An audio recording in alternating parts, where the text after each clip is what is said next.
একটি মেয়েকে পটাবার জন্য বিতর্ক করেছিলাম, কিন্তু আজকে তোমরা এসছো, কেউ প্রধানমন্ত্রী হবা, কেউ হিলারি হবা। কি ভয়ঙ্কর মিথ্যা কথা!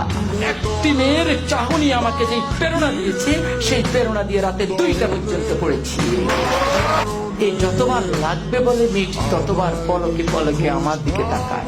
এখন আমি ঠিক বুঝতেছি না কি লাগবে কি বলে।